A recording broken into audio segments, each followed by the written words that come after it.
എല്ലാവർക്കും സുഖമല്ലേ? കോവിഡ് എന്ന മഹാമാരി മൂലം ഇന്ന് നമ്മുടെ സ്കൂൾ ജീവിതം നമുക്ക് നഷ്ടമായിരിക്കുന്നു. കൂട്ടുകാരുമൊത്ത് ഒന്നിച്ചിരുന്ന് കളിക്കുവാനോ പഠിക്കുവാനോ നമുക്കിന്ന് സാധ്യമല്ല. ഈ സമയത്തും നമ്മുടെ കഴിവുകൾ പ്രകടിപ്പിക്കുന്നതിനായി നമുക്ക് കിട്ടിയിരിക്കുന്ന അവസരമാണ് സർഗവേളകൾ. 9E ക്ലാസിന്റെ സർഗവേളയിലേക്ക് ഏവർക്കും സ്വാഗതം. കവിത കേൾക്കാൻ നമുക്ക് എല്ലാവർക്കും ഇഷ്ടമാണ്. കൂട്ടുകാരെ, നമുക്കൊരു കവിത കേട്ടാലോ? കവിതയുമായി എത്തുന്നു സോജ. നമസ്കാരം. യുവകവി വിനോദ് പൂവക്കോട് രചിച്ച കാട്ടുപൂവ് എന്ന കവിതയാണ് ഞാൻ ഇന്നിവിടെ ചൊല്ലുവാൻ പോകുന്നത്. ചിതറിത്തെറിക്കുന്ന ചിന്തകളിലെപ്പോഴും നിന്റെ ഈ പുഞ്ചിരിയൊന്നു മാത്രം. മഴവെള്ള പോലെ നീ മനസ്സിൽ തെളിയുമ്പോൾ ഉണരുന്നു എന്നിലെ മോഹങ്ങളും. ചിതറിത്തെറിക്കുന്ന ചിന്തകളിലെപ്പോഴും നിന്റെ ഈ പുഞ്ചിരിയൊന്നു മാത്രം. മഴവെള്ള പോലെ നീ മനസ്സിൽ തെളിയുമ്പോൾ ഉണരുന്നു എന്നിലെ മോഹങ്ങളും. കൃഷ്ണ തുളസി കതിർ തുമ്പു മോഹിക്കും നിന്റെ ഈ വാർമുടി ചുരുളിലെത്താൻ. പൂജയ്ക്കെടുക്കാത്ത പൂവായ ഞാനും മോഹിച്ചിടുന്നു നിന്നരികിലെത്താൻ. മണമില്ല മധുവില്ല പൂജയ്ക്കെടുക്കില്ല, താനേ വളർന്നൊരു കാട്ടുപൂവാണു ഞാൻ. വിടരും മുൻപേ പൊഴിയുന്ന ഇതളുള്ള പൂജയ്ക്കെടുക്കാത്ത കാട്ടുപൂവാണു ഞാൻ. ഇഷ്ടമാണെന്നൊന്നു ചൊല്ലുവാൻ വേണ്ടി നിത്യവും നിൻ മുൻപിലെത്തിടുമ്പോൾ നിന്റെ കൊലുസിൻ്റെ നാദങ്ങളിൽ ഞാൻ താനേ മറന്നൊന്നു നിന്നിടുന്നു. ഒന്നും പറയാതെ അറിയാതെ പോയിടുന്നു. ഇഷ്ടമല്ലെന്നൊരു വാക്കു നീ ചൊല്ലിയാൽ വ്യർത്ഥമായി പോകുമെൻ ജീവിതം. ഇഷ്ടമല്ലെന്നൊരു വാക്കു നീ ചൊല്ലിയാൽ വ്യർത്ഥമായി പോകുമെൻ ജീവിതം. നീ നടക്കും വഴിയോരത്ത് എന്നെ കണ്ടാൽ ചിരിക്കാതെ പോകരുതേ. നീ നടക്കും വഴിയോരത്ത് എന്നെ കണ്ടാൽ ചിരിക്കാതെ പോകരുതേ. നിന്റെ പുഞ്ചിരി മാത്രം മതി എനിക്കിനിയുള്ള കാലം കാത്തിരിക്കാൻ. നിന്റെ പുഞ്ചിരി മാത്രം മതി എനിക്കിനിയുള്ള കാലം കാത്തിരിക്കാൻ. ഇനിയുള്ള കാലം കാത്തിരിക്കാൻ. ഇനിയുള്ള കാലം കാത്തിരിക്കാൻ.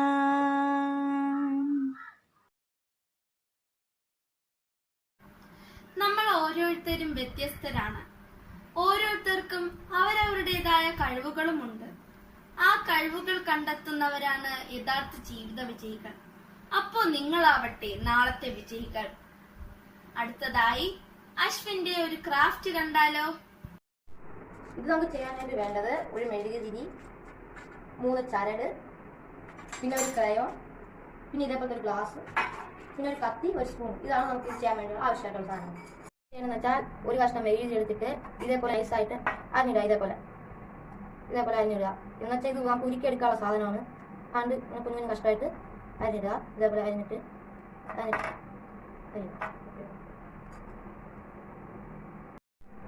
ഇനി നമുക്ക് ഈ സാധനത്തിനെ ഉരുക്കിയെടുക്കാം. നമ്മൾ അരിഞ്ഞു വെച്ച സാധനത്തിനെ ഇങ്ങനെ ഉരുക്കിയെടുക്കുക. ഞാനിവിടെ മെഴുകുതിരിയുടെ അടിയിൽ വെച്ചാണ് ഉരുക്കിയെടുക്കുന്നത്. ഗ്യാസിലൊക്കെ ആണെങ്കിൽ പെട്ടെന്ന് ഉരുക്കിയെടുക്കാൻ സാധിക്കും.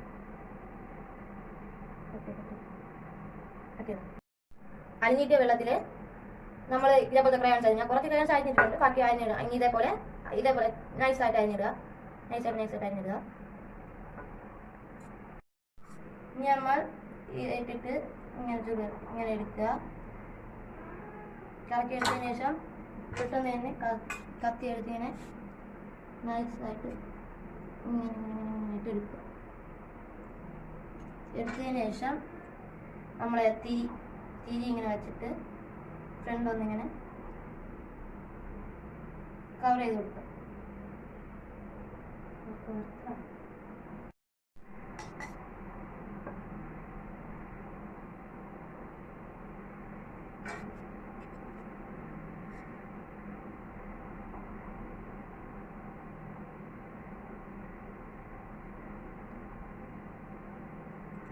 എന്നിട്ട് അതേപോലെ നമ്മൾ വീണ്ടും ഒഴിച്ചു കൊടുക്കുക. അത് അവസാനം നമുക്ക് ഇതേപോലത്തെ ഒരു പൂ കിട്ടും. റോസാപ്പൂ മാതിരി ഒരു പൂ കിട്ടും. നമ്മൾ ബാക്കിങ്ങനെ ജസ്റ്റ് ഇനി നമുക്ക് ആവശ്യം ഇതിൻ്റെ തണ്ടാണ്. നമുക്ക് തണ്ടിന് വേണ്ടി എടുക്കും ഒരു ചരണമാണ്. ഇനി നമുക്ക് കാണാം. എടുത്തിട്ട് ഇതിങ്ങനെ അരിഞ്ഞിടാം. കുറച്ച് മതിയാകും, കളറിന് വേണ്ടി മാത്രം. ഇത് വെച്ചാണ് നമുക്ക് തണ്ടുണ്ടാക്കാൻ പോകുന്നത്.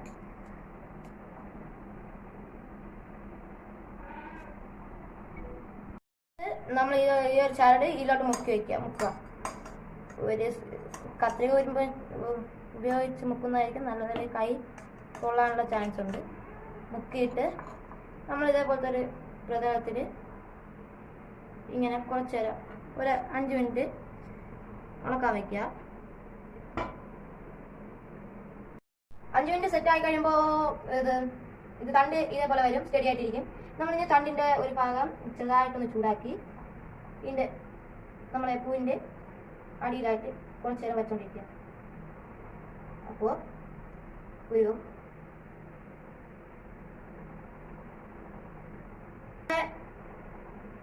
പൂവ് ഏകദേശമൊക്കെ റെഡി ആയിട്ടുണ്ട്. മെഴുതി വെച്ചിട്ടുള്ള പൂവാണിത്.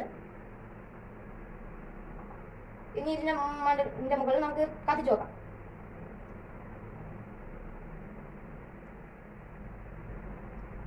കുഴപ്പമൊന്നും ഇല്ലാതെ കത്തുന്നുണ്ട്. ഇത് നമുക്ക് കത്തിക്കാൻ പറ്റത്തില്ല, പക്ഷേ ഷെൽഫിൽ വെക്കാൻ കൊള്ളാമെന്നാണ് എൻ്റെ വിശ്വാസം. ഇതാണ് ഞാൻ ഉണ്ടാക്കിയ പൂവിലുള്ള മെഴുതിരി. എല്ലാവർക്കും ഇഷ്ടപ്പെട്ടതാണ്.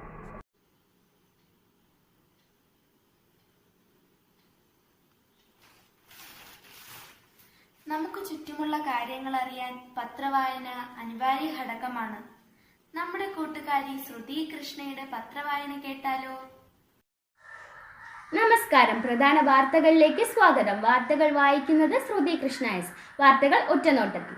യുഎസിന് പുതിയ പ്രസിഡന്റും വൈസ് പ്രസിഡന്റും. കോവിഡ് പ്രതിരോധം കർശനമാക്കണമെന്ന കേന്ദ്ര നിർദ്ദേശം. മന്ത്രി ശൈലജയ്ക്കും ഗീതാ ഗോപിനാഥിനും വോഗ് ഇന്ത്യ പുരസ്കാരം. ഓഹരി വിപണിയിൽ കുതിപ്പ്. വാർത്തകൾ വിശദമായി. യുഎസിന്റെ 46ാം പ്രസിഡന്റായി ഡെമോക്രാറ്റിക് സ്ഥാനാർത്ഥി മുൻ വൈസ് പ്രസിഡന്റുമായി ജോ ബൈഡൻ വിജയമുറപ്പിച്ചു. ഇന്ത്യൻ വംശജയായ കമല ഹാരിസ് യുഎസ് വൈസ് പ്രസിഡന്റായി. ഈ പദവിയിലെത്തുന്ന ആദ്യത്തെ വനിതയും ആദ്യ ഇന്ത്യൻ വംശജയുമാണ്. കോവിഡ് വ്യാപനം രൂക്ഷമായ കേരളമടക്കമുള്ള സംസ്ഥാനങ്ങളിലെ ആരോഗ്യമന്ത്രിമാരുമായി കേന്ദ്ര ആരോഗ്യമന്ത്രി ഡോക്ടർ ഹർഷവർദ്ധൻ ചർച്ച നടത്തി. പ്രതിരോധ നടപടികൾ സംബന്ധിച്ച് വ്യാപക ബോധവൽക്കരണം നടത്താൻ കേന്ദ്രം ആവശ്യപ്പെട്ടു. വോഗ് ഇന്ത്യ മാസിക വിമൻ ഓഫ് ദി ഇയർ പുരസ്കാരത്തിന് ആരോഗ്യമന്ത്രി കെ ശൈലജ, രാജ്യാന്തര നാണ്യനിധിയുടെ ചീഫ് എക്കണോമിസ്റ്റ് ഗീതാ ഗോപിനാഥ് എന്നിവരെയും ഇന്ത്യ ഹോക്കി ടീമിനെയും തിരഞ്ഞെടുത്തു. വോഗ് പോരാളികളുടെ പട്ടികയിൽ കോട്ടയം മെഡിക്കൽ കോളേജിലെ നഴ്സ് രേഷ്മ മോഹൻദാസും ഉൾപ്പെടുന്നു. കോവിഡ് വ്യാപനത്തെ തുടർന്ന് വില സൂചികകൾക്ക് നഷ്ടമായ പോയിന്റുകൾ മുഴുവനും വീണ്ടെടുത്ത് ഓഹരി വിപണി റെക്കോർഡ് നിലവാരത്തിൽ. സെൻസെക്സും നിഫ്റ്റിയും സൂചികകളിൽ പുതിയ ഔന്നത്യം കുറിച്ചപ്പോൾ നിക്ഷേപകർ വീണ്ടെടുത്തത് വിപണിയിലുള്ള വിശ്വാസം. വാർത്തകൾ അവസാനിക്കുന്നു. നന്ദി, നമസ്കാരം. ചിത്രം വരയ്ക്കാൻ ഇഷ്ടമല്ലാത്തവർ ആരാണുള്ളത്? ഒരു മനോഹര ചിത്രവുമായി നിങ്ങൾക്ക് മുന്നിലിതാ അഭിഷേക്.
മുത്തുകളാണ് നാടൻ പാട്ടുകൾ.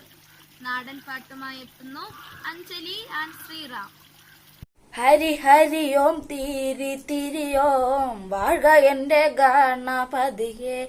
ഹരി ഹരി ഓം തിരി തിരി ഓം വാഴ്ക എന്റെ സാരസ്വതിയെ. ഹരി ഹരി ഓം തിരി തിരി ഓം വാഴ്ക എന്റെ ഗണപതിയെ. ഹരി ഹരി ഓം തിരി തിരി ഓം വാഴ്ക എന്റെ സരസ്വതിയെ. പാലുവാത്തി മാനയിലാണല്ലോ പാക്കനരുടെ ജന്മഭൂമി. പാലുവാത്തി മാനയിലാണല്ലോ പാക്കനരുടെ ജന്മഭൂമി. എന്നൊരു നാമധേയം വിഷ്ണുവിനു മാറികവയ്യ. പാക്കനാരെന്നൊരു നാമധേയം വിഷ്ണുവിനു മാറികവയ്യ. ഹരി ഹരി ഓം തിരി തിരി ഓം വാഴ്ക എന്റെ ഗണപതിയെ. ഹരി ഹരി ഓം തിരി തിരി ഓം വാഴ്ക എന്റെ സരസ്വതിയെ. പിന്നൊരു കാലം പാക്കനര് വിഷ്ണുവിന്റെ അരികിലെത്തി. പിന്നൊരു കാലം പാക്കനര് വിഷ്ണുവിന്റെ അരികിലെത്തി. എന്നൊരു നാമധേയം വിഷ്ണുവിനു മാറികവയ്യ. പാക്കനാരെന്നൊരു നാമധേയം വിഷ്ണുവിനു മാറികവയ്യ. ഹരി ഹരി ഓം തിരി തിരി ഓം വാഴ്ക എന്റെ ഗണപതിയെ. ഹരി ഹരി ഓം തിരി തിരി ഓം വാഴ്ക എന്റെ സരസ്വതിയെ. അത് കേട്ടപ്പോൾ പാക്കനാര് കോപം കൊണ്ടു ശാപിക്ക ചെയ്ത്. എന്നതു കേട്ടപ്പോൾ പാക്കനാര് കോപം കൊണ്ടു ശാപിക്ക ചെയ്ത്. അടച്ച കണ്ണ് തുറക്കുകില്ല നീ നൂർത്ത കയ്യോ മടക്കുകില്ല. അടച്ച കണ്ണ് തുറക്കുകില്ല നീ നൂർത്ത കയ്യോ മടക്കുകില്ല. ഹരി ഹരി ഓം തിരി തിരി ഓം വാഴ്ക എന്റെ ഗണപതിയെ. ഹരി ഹരി ഓം തിരി തിരി ഓം വാഴ്ക എന്റെ സരസ്വതിയെ. കൊയ്ട്ടുകാലോ മടക്കുകില്ല നീ ഞർമ്മ്യപ്പല്ലോ ഇളക്കുകില്ല. കൊയ്ട്ടുകാലോ മടക്കുകില്ല നീ ഞർമ്മ്യപ്പല്ലോ ഇളക്കുകില്ല. ഇങ്ങനെയുള്ളൊരു ശാപദോഷം വിഷ്ണുവിനു ഭവിച്ചു പോയി. ഇങ്ങനെയുള്ളൊരു ശാപദോഷങ്ങൾ വിഷ്ണുവിനു ഭവിച്ചു പോയി. ഹരി ഹരി ഓം തിരി തിരി ഓം വാഴ്ക എന്റെ ഗണപതിയെ. ഹരി ഹരി ഓം തിരി തിരി ഓം വാഴ്ക എന്റെ സരസ്വതിയെ. ശാപമതേറ്റൊരു വിഷ്ണു അന്നേരം ഗോദകരിയെ വിളിച്ചു വേഗം. ശാപമതേറ്റൊരു വിഷ്ണു അന്നേരം ഗോദകരിയെ വിളിച്ചു വേഗം. ഗോദകരിയെ നീലകരിയെ ഇങ്ങനെ രണ്ട് ഭൂതന്മാര്. ഗോദകരിയെ നീലകരിയെ ഇങ്ങനെ രണ്ട് ഭൂതന്മാര്. ഹരി ഹരി ഓം തിരി തിരി ഓം വാഴ്ക എന്റെ ഗണപതിയെ. ഹരി ഹരി ഓം തിരി തിരി ഓം വാഴ്ക എന്റെ സരസ്വതിയെ. ഗോദകരിയെ നീലകരിയെ വേഗമിങ്ങു വാരിക വേണം. ഗോദകരിയെ നീലകരിയെ വേഗമിങ്ങു വാരിക വേണം. വേഗമിങ്ങു വരിക വേണം പാക്കനാരെ വിളിക്ക വേണം. വേഗമിങ്ങു വരിക വേണം പാക്കനാരെ വിളിക്ക വേണം. ഹരി ഹരി ഓം തിരി തിരി ഓം വാഴ്ക എന്റെ ഗണപതിയെ. ഹരി ഹരി ഓം തിരി തിരി ഓം വാഴ്ക എന്റെ സരസ്വതിയെ. ഹരി ഹരി ഓം തിരി തിരി ഓം വാഴ്ക എന്റെ ഗണപതിയെ. ഹരി ഹരി ഓം തിരി തിരി ഓം വാഴ്ക എന്റെ സാരസ്വതിയെ. ഹരി ഹരി ഓം തിരി തിരി ഓം വാഴ്ക എന്റെ ഗണപതിയെ. ഹരി ഹരി ഓം തിരി തിരി ഓം വാഴ്ക എന്റെ സാരസ്വതിയെ. ഹരി ഹരി ഓം തിരി തിരി ഓം വാഴ്ക എന്റെ ഗണപതിയെ. ഹരി ഹരി ഓം തിരി തിരി ഓം വാഴ്ക എന്റെ സാരസ്വതിയെ. ഹരി ഹരി ഓം തിരി തിരി ഓം വാഴ്ക എന്റെ ഗണപതിയെ. ഹരി ഹരി ഓം തിരി തിരി ഓം വാഴ്ക എന്റെ സാരസ്വതിയെ.